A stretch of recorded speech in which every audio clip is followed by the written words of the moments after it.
سیدنا ابو بکر رضی اللہ عنہ کی زندگی اور ان کی سیرت کے حوالے سے میں آج کے جمعہ میں آپ کے سامنے جو پہلو رکھنا چاہتا ہوں وہ بڑا قابل توجہ ہے۔ بھائیو، جس وقت رسول اللہ صلی اللہ علیہ وسلم نے دعوت دی،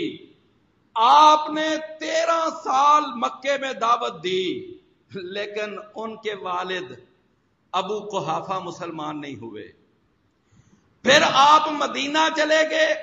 اور آپ نے وہاں بدر کا معرکہ لڑا، پھر احد کا، پھر آگے خندق کا، پھر خیبر، پھر حدیبیہ کا معاہدہ، یہاں تک کہ جب رسول اللہ صلی اللہ علیہ وسلم نے مکہ فتح کیا تو اس وقت ابو بکر رضی اللہ عنہ کے والد فتح مکہ کے موقع پر مسلمان ہوئے اور انہوں نے کلمہ پڑھا، اور ان کے اسلام قبول کرنے کا واقعہ صحیح بخاری میں موجود ہے کہ جس وقت ابو قحافہ ابو بکر رضی اللہ عنہ کے والد، ابو بکر رضی اللہ عنہ اپنے والد کو ساتھ لے کر نبی صلی اللہ علیہ وسلم کی خدمت میں حاضر ہوئے اور آپ اس وقت بیت اللہ میں تشریف فرما تھے۔ تو آ کر نبی صلی اللہ علیہ وسلم سے آپ عرض کرتے ہیں کہ اللہ کے رسول، میرے والد ابو قحافہ ان سے بیعت لے لیں، یعنی یہ اسلام قبول اب کرنا چاہتے ہیں، انہوں نے ارادہ ظاہر کیا کہ میں اسلام قبول کروں، تو آپ ان کا یعنی ان کو کلمہ پڑھا دیں، ان سے بیعت لے لیں، جو اسلام کی بیعت۔ تو رسول اللہ صلی اللہ علیہ وسلم نے اس وقت فرمایا کہ ابو بکر، آپ یعنی آپ کے والد جو اس وقت ضعیف العمر ہیں، کافی عمر رسیدہ، سارے داڑھی کے بال سفید، سر کے بال سفید، تو فرمایا آپ نے ان کو گھر میں ہی رہنے دینا تھا، آپ نے کیوں ان کو تکلیف دی کہ آپ ان کو لے کر میرے پاس یہاں بیت اللہ میں آئے؟ مجھے بتا دیتے کہ میرے ابو اسلام قبول کرنا چاہتے ہیں تو میں خود آپ کے ابو کے پاس آ جاتا اور میں آ کر گھر میں آپ کے ابو کو کلمہ پڑھا دیتا۔ رسول اللہ صلی اللہ علیہ وسلم نے جب یہ فرمایا تو ابو بکر رضی اللہ عنہ فرماتے ہیں، نہیں اللہ کے رسول، میں نے یہ مناسب نہیں سمجھا کہ میں آپ کو لے کر گھر جاؤں اور اپنے ابو کے سامنے پیش کروں، بلکہ میں نے یہی مناسب سمجھا کہ میرے ابو آپ کے پاس آئیں۔ تو رسول اللہ صلی اللہ علیہ وسلم نے ان سے کلمہ پڑھایا، بیعت لی، وہ مسلمان ہوئے۔ تو رسول اللہ صلی اللہ علیہ وسلم نے اس موقع پر دیکھا کہ ان کے سر کے بال، ان کے داڑھی کے بعد بالکل سفید، کوئی ایک بال بھی کالا نظر نہیں آیا۔ تو آپ نے فرمایا کہ ابو بکر، اپنے باپ کو لے جاؤ اور آپ ان کی کسی بیوی سے کہو کہ ان کے بالوں کو رنگیں، یعنی کوئی کلر لگائیں ان کے بالوں کو۔ یہ جو ہے نا سر کے بال اور داڑھی کے بال مکمل سفید دکھائی دے رہے ہیں، یہ رسول اللہ صلی اللہ علیہ وسلم نے پسند نہیں کیا۔ آپ نے فرمایا کہ ان کے بالوں کو رنگو کسی رنگ کے ساتھ، اور ساتھ آپ نے یہ بھی فرمایا کہ البتہ جو یعنی ہے نا بالکل پیور بلیک، وہ کالے رنگ سے بچنا۔ رسول اللہ صلی اللہ علیہ وسلم نے اتنا فرمایا۔ تو جناب ابو بکر رضی اللہ عنہ کے والد، ان کے اسلام قبول کرنے کا صحیح بخاری میں یہ سارا واقعہ موجود ہے۔ تو ابو بکر رضی اللہ عنہ کے والد مسلمان ہوئے۔ اس کے بعد صحیح مسلم میں ایک واقعہ سیدنا ابو بکر رضی اللہ عنہ کی والدہ کے بارے میں بھی ہے کہ سیدنا ابو بکر رضی اللہ عنہ، ان کی والدہ کا نام سلمہ تھا۔ سلمہ، یہ آج کل ہمارے ہاں بھی بچیوں کا نام رکھا جاتا ہے سلمہ۔ ابو بکر رضی اللہ عنہ کی والدہ کا نام سلمہ تھا اور ان کے والد کا نام سخر تھا، لیکن ان کی کنیت ام الخیر تھی۔ ام الخیر عام طور پر ان کو کہا جاتا تھا۔ تو سیدہ ام الخیر سلمہ بنت سخر، یہ ابو بکر رضی اللہ عنہ کی والدہ محترمہ ہیں، تو ابو بکر رضی اللہ عنہ کی والدہ، ان کے اسلام قبول کرنے کا واقعہ یہ بھی احادیث میں موجود ہے۔ جس وقت سیدہ عائشہ صدیقہ رضی اللہ عنہا وہ ایک بات بیان کرتی ہیں، ایک واقعہ انہوں نے بیان کیا، فرماتی ہیں کہ ابھی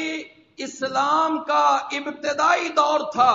بہت تھوڑے مسلمان ہوئے تھے، اور آپ جانتے ہیں کہ ابھی جب اسلام شروع میں تھا تو اس وقت تو گنتی بھی ہر کسی کو یاد ہوتی تھی کہ اب جی 10 بندے مسلمان ہو گئے، اب 20 ہو گئے، اب جی 25 ہو گئے، اب 27 ہو گئے۔ سیدہ عائشہ فرماتی ہیں کہ ابھی 38 آدمیوں نے اسلام قبول کیا تھا، 38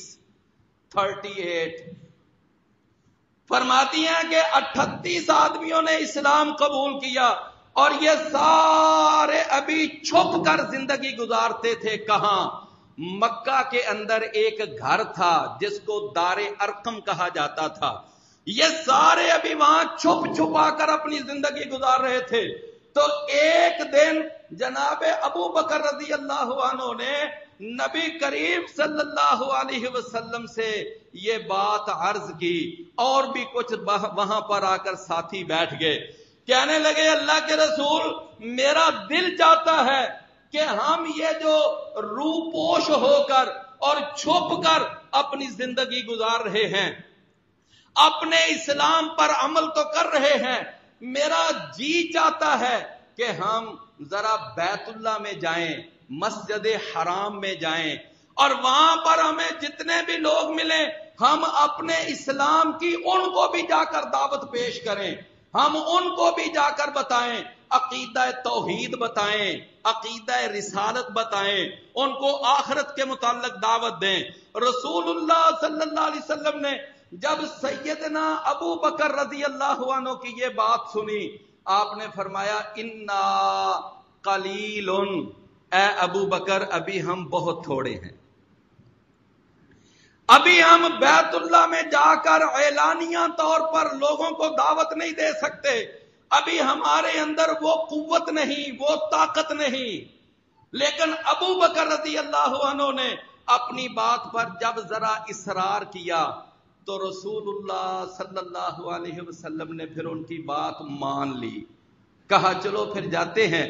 وہ جو 38 کے 38 افراد تھے وہ سارے مسجد حرام میں پہنچے، وہاں پر جتنے بھی وہاں پر لوگ بیٹھے ہوئے ملے تو ہر کوئی اپنے اپنے قبیلے کے فرد کے پاس جا کر بیٹھ گیا، اس کو جا کر بتانے لگا کہ بھائی ہمیں یہ بتوں کی پرستش، یہ پوجا پاٹ ہمیں چھوڑ دینی چاہیے، یہ بت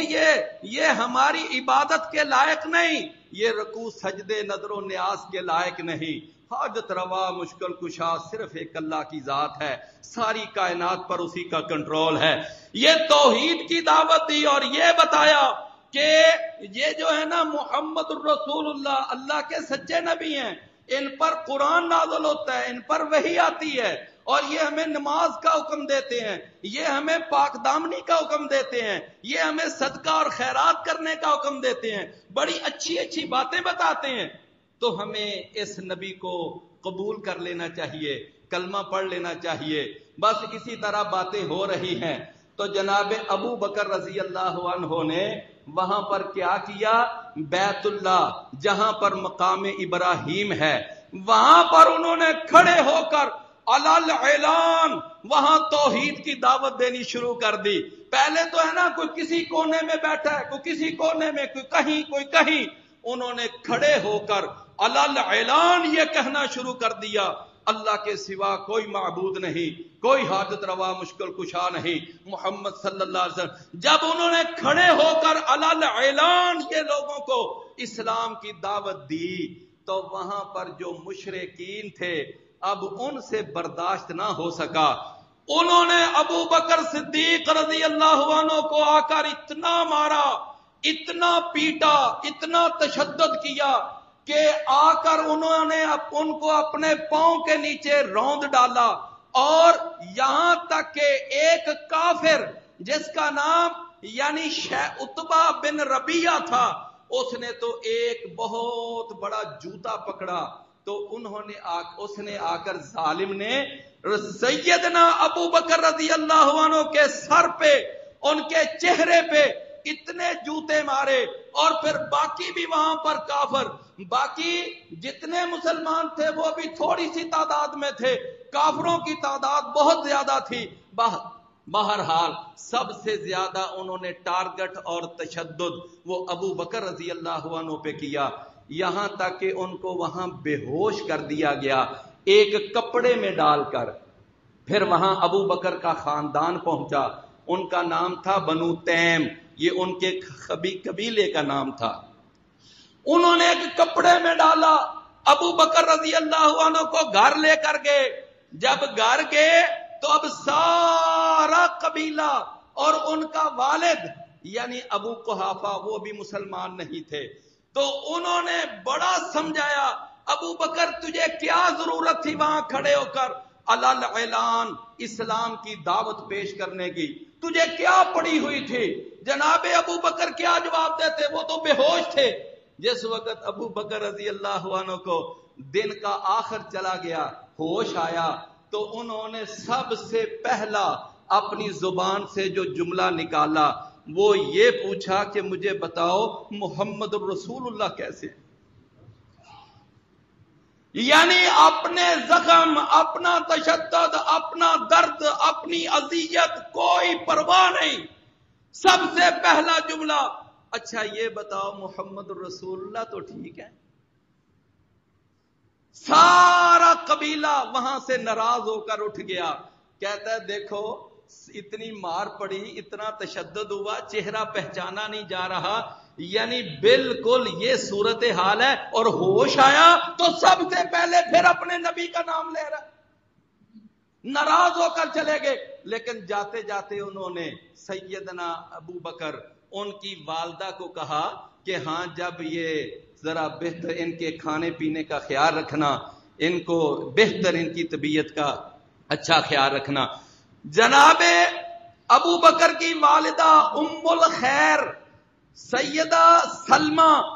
وہ چونکہ وہ ماں تھی، انہوں نے بار بار کہا بیٹا کوئی دودھ پی لو، کوئی چیز کھا لو، کوئی طبیعت بہتر ہو جائے، لیکن ابو بکر رضی اللہ عنہ کا ایک ہی جواب تھا، کہتے تھے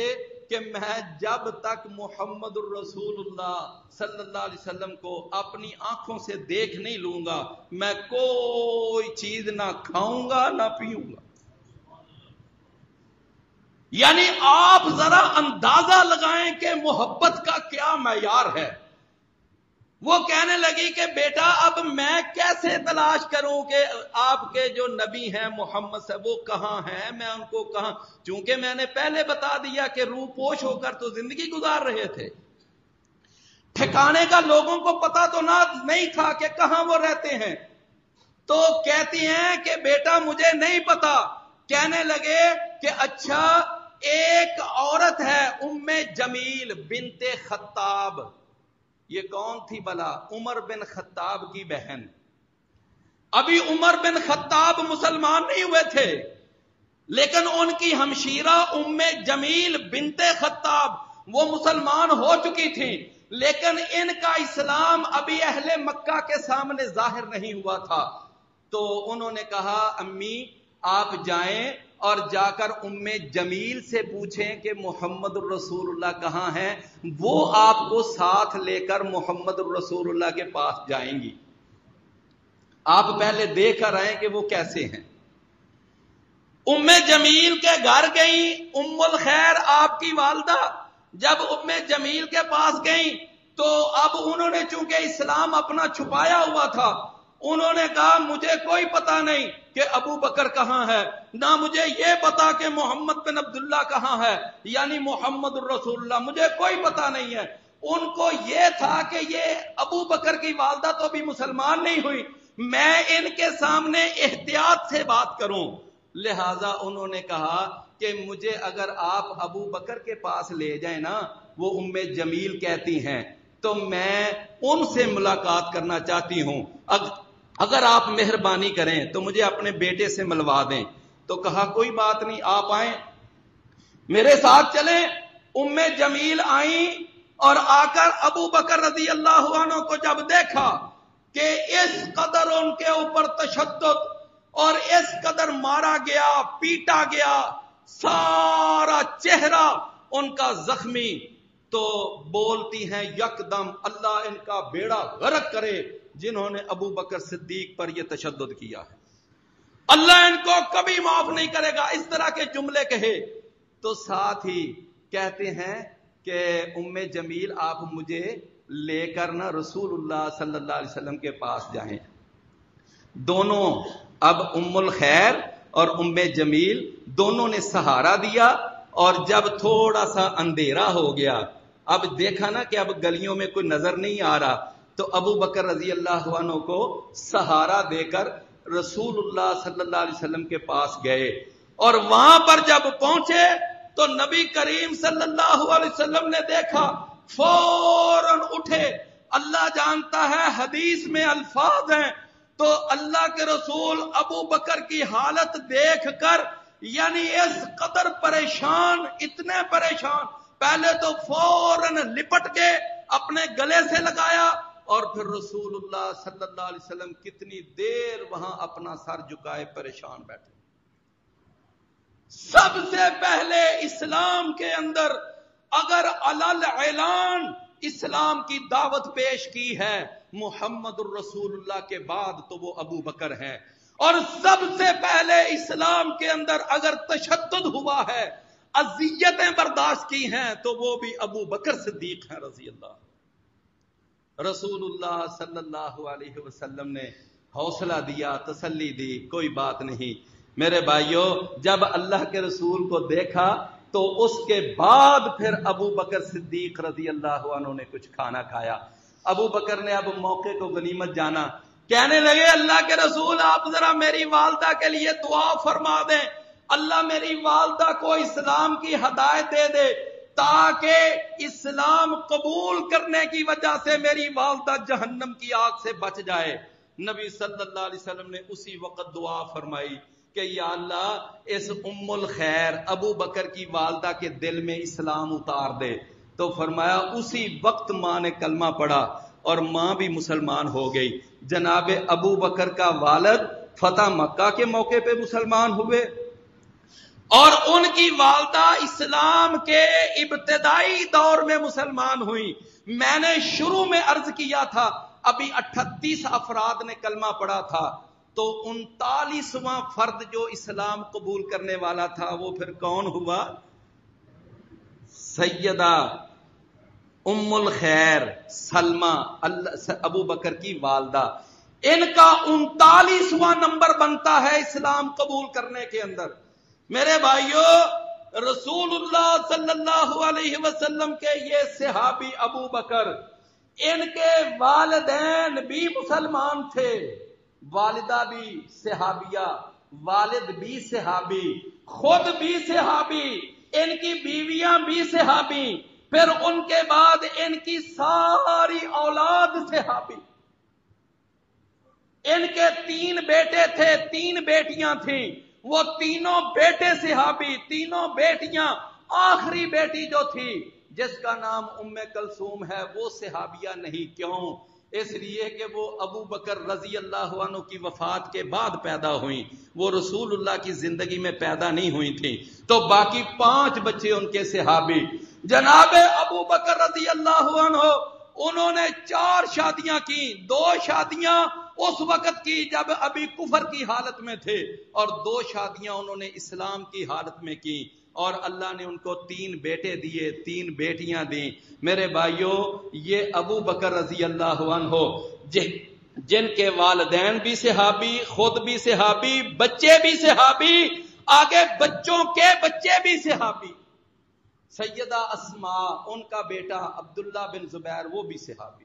4 نسلیں صحابی ہیں ابو بکر رضی اللہ عنہ۔ اللہ ان کی قبر کو رحمتوں اور